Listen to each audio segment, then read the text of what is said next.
what is Table Topics Master? For the benefit of the guests, I will throw out some topics, certain topics on which you can come and speak for 1 to 2 minutes. It's like an impromptu or extempore which we used to do in school days. So you are most welcome to come and speak. It's for the members, but guests are most welcome to come and speak for 1 to 2 minutes. Very short, and it's to check how you can think. It's the ability to check how you can think on your feet. So that's the table topic session or the impromptu session all about. So my table topics today, as Vinay has been talking about grammar, so I thought why not have a topic on grammar. So the first table topic is half of good philosophy is good grammar. Half of good philosophy is good grammar.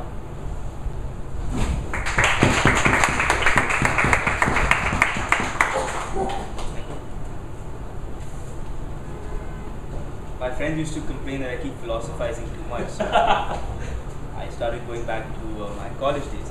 Half of good philosophy is good grammar. Well, that's true. Because if you want to share your thoughts, your deep, intricate thoughts that I typically have quite often, with other people, you need to be able to communicate it in some way, shape, or form.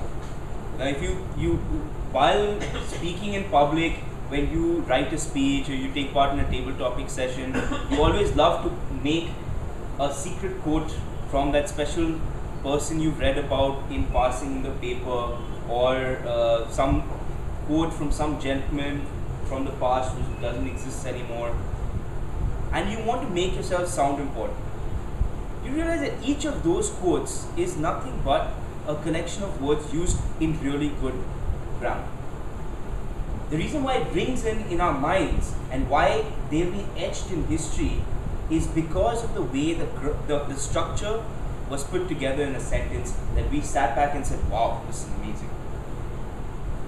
Now, if you want to develop your own philosophy, you don't have to do anything much more than improve on your grammar. How many times have you come across phrases like Confucius says, so and so, so and so, so and so? Can you imagine what that would have been like if Confucius did not have good grammar? Or Winston Churchill in his famous quotes did not have good grammar?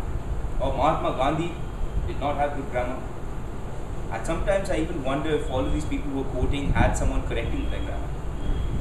Mr. Gandhi meant to say this, but he actually meant this.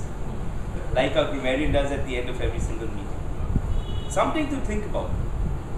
Have you ever tried coming up with your own phrases? Way back in college when I was in my first year, I actually took a pen and paper and said, okay, Kunal Pabrai's quotes. And I would think deep, long and hard. And say, okay, this makes sense. And I write it down. And I said, someday this is going to be famous. Someday. Back to you.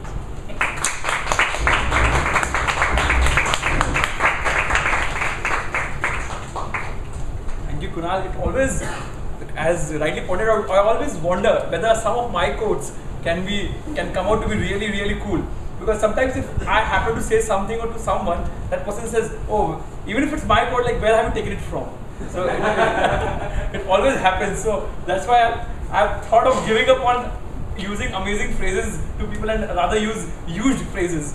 Well, from grammar, I'll take you to love again, which was in the month of February. And it's quite ironical that love knows no language, hence love knows no grammar. But still, so the next topic is love is the only gold.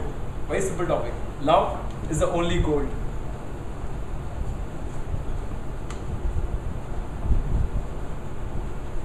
Any guests, if they would like to participate, come and speak. Not on this. Okay.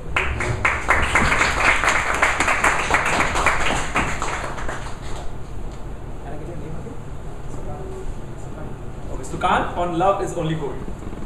Well, good evening everyone, all the Toastmasters and my fellow guests, all here. I am also a guest.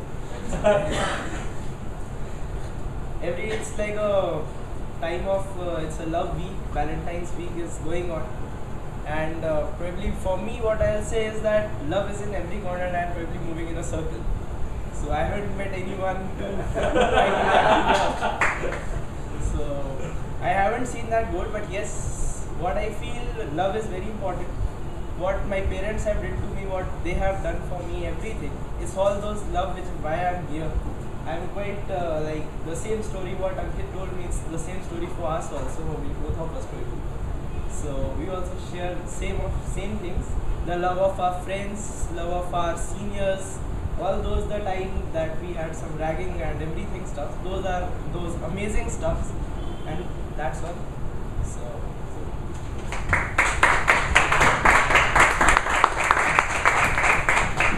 It takes immense courage for our guests to come out and speak with such confidence and such a brilliant job done there, Sukant. I also feel love is like there are other goals as well, but love is the most important factor in anyone's life, be it with your mother, your wife, your family, brother, sister. It just keeps you more happy. Well, for all the people who have had a heartbreak, this is a topic for them. Those who have not been very successful in love, maybe successful now, maybe who were not very successful in the past in love, as in past experiences. The hardest thing to do, the topic is, the hardest thing to do is watch the one you love someone else. The hardest thing to do is to watch the one you love someone else. Okay, Ankit Bansal.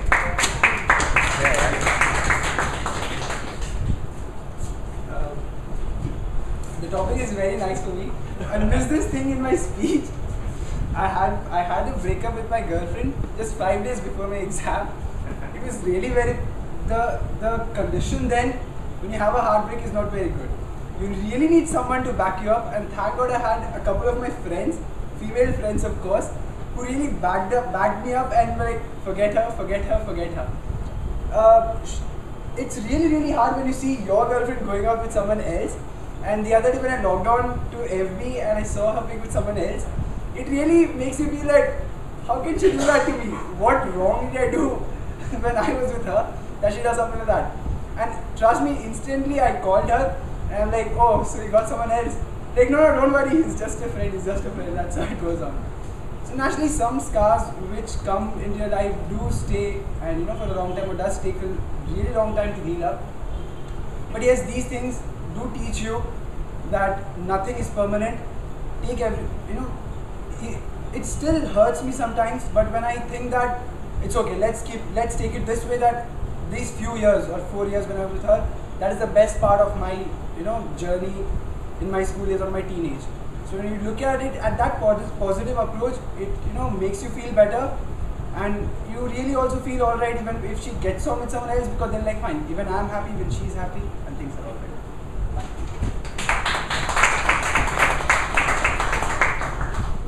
I remember watching an interview. Abhishek Bachchan was in Rendezvous. There was a very famous serial which used to be telecast on TV, Rendezvous with Simi Garewal. And there Abhishek Bachchan that time had a small fling with Karishma Kapoor. So they had broken up, and Simi Garewal asked Abhishek Bachchan, how does it feel to be out of love with Karishma Kapoor? He said, I try not to be sad that it's over. I try to be happy that it happened. So for people who have had heartbreaks, I have had heartbreaks too. I think it has made me stronger. Now I can give all the gyan to other people how to tackle when you have a heartbreak. Because those who have never had a heartbreak, I don't know how did they feel. But since I had a heartbreak, I could feel the people in the same boat. Well, next line also it's taken from a Bollywood flick. It goes like this. The topic is, don't fall in love. Don't fall in love. Rise in love. Don't fall in love, but rise in love. Akanksha.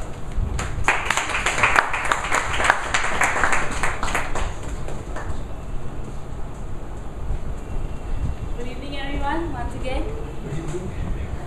this is something that was taught to me by my friend.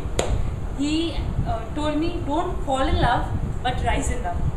Well, this is not an ocean or a mountain from where you fall or you rise, but it's like, when you fall in love, you're like completely blind and you don't know what you're doing, or you continuously think about the person, and maybe you're not able to concentrate on what your work, that is your first priority. So that is what is falling in love, and forgetting everything what's above you, which is something more important. But rising in love is like seeing everything around you and making the person whom you love as your support. He is there whenever you are sad. He is there for you. He or she, anyone. He is there for you at all times. So this is what is rising in love, when someone supports you. And falling in love is when you deteriorate, or maybe you're not being able to work because of such infatuations or anything like that. So yeah, that's it.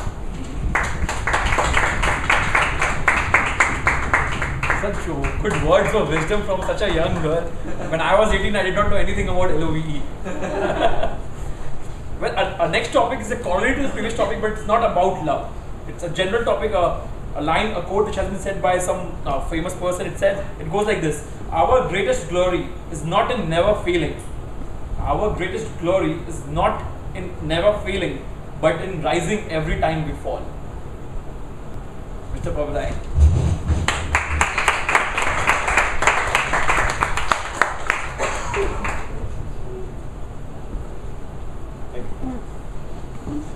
For the Toastmasters and guests, it's not about glory, my dear. It's all about grit. Because when you fall, it really hurts you. And let me tell you, because I took a mighty fall. I've had a really tumultuous business career which started off by a skyrocketing successful venture when we started Tudikas. And shutting that down was like parting and cutting a part of your body and getting rid of it, because you have been attached to it for so many years. And then trying to rebuild your entire life from scratch, realizing that whatever you've done for 25 years is practically flattened. And that is where glory is replaced by grit. And that is one of the toughest things which any individual can face in his life. Falling in love, getting ditched in love are relatively very, very minor incidents. I am glad the youngsters giving such beautiful gyan. I mean, when I was your age, we really just didn't know. We were just stumbling along.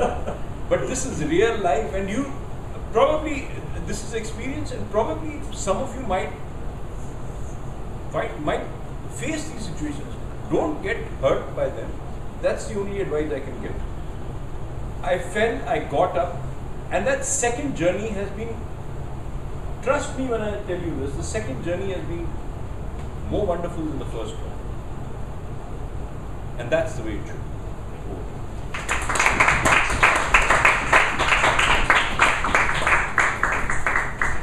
Now, I want to speak on the same topic. No, just want to highlight Want to say something? just a small side note to that, since he did bring it up. I knew my father was going to go down this track.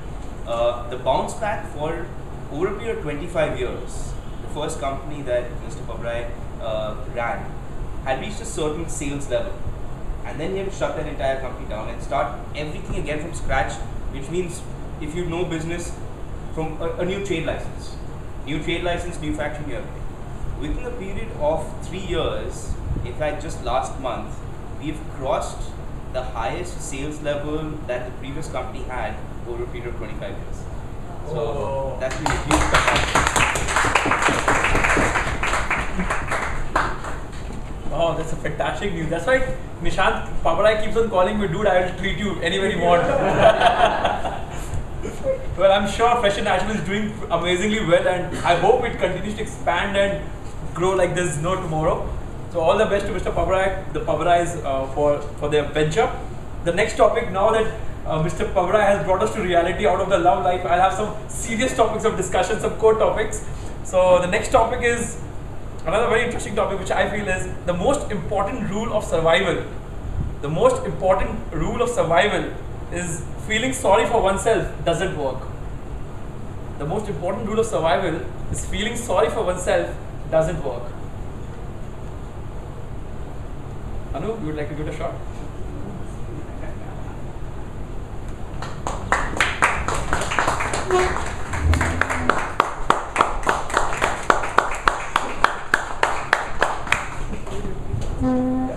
The most important rule of survival is feeling sorry for oneself doesn't work. Good evening. Well, I'll talk about my personal experience.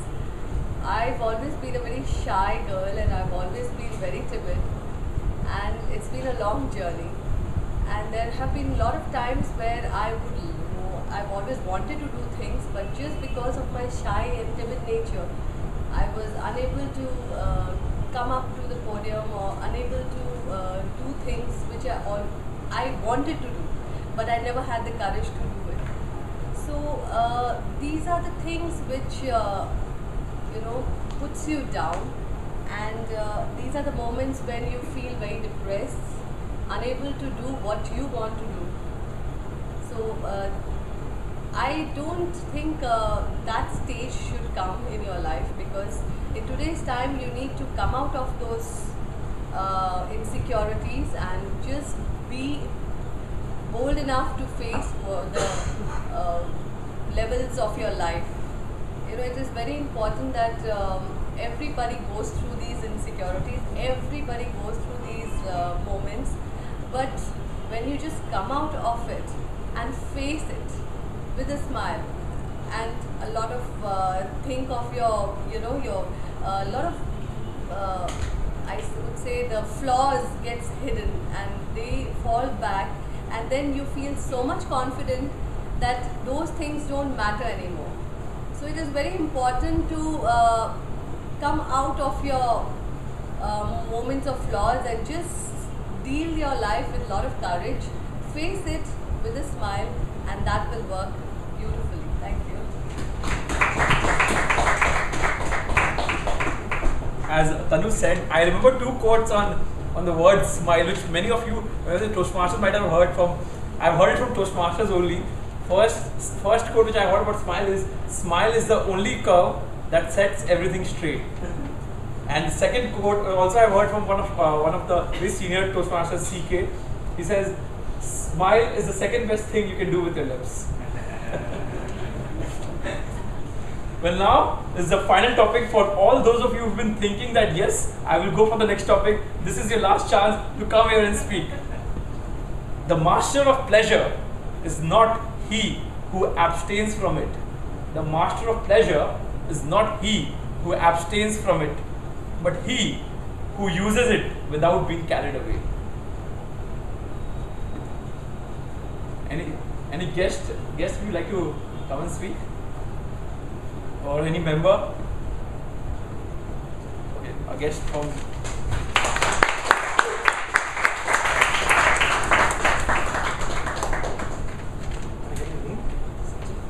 Sachin will speak on the master of pleasure is not he who abstains from it, but he who uses it without being carried away. But actually, it seems like he has taken a note on me. Actually, I have a very big problem. When someone appreciates me, or when I answer very quickly or spontaneously in a class, and I get a lot of appreciation for it, then I have a hangover of it for a week, almost a week. And in the subsequent classes, I even could not answer. On the contrary, when I get scolded or when I've been put down, then it takes 2 weeks. So I would personally share my view that please have a hold firm on yourself. Please be very confined, very calm, very contented, which I have still not managed to do.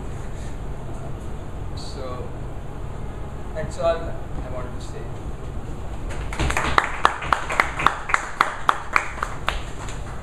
I remember he said about being content. I remember Sam Cawthon coming to our venue once, and he said a very interesting quote, which I had made a mental note that time, and which is with me. He said, "Be content, be satisfied, but never content." A lot of things spoken in just few words. And Sachin said that if he has a hangover for 1 week if somebody appreciates him. I was just wondering, if he comes to Toastmaster, every Friday he'll get appreciation, and the next Friday again he gets an appreciation.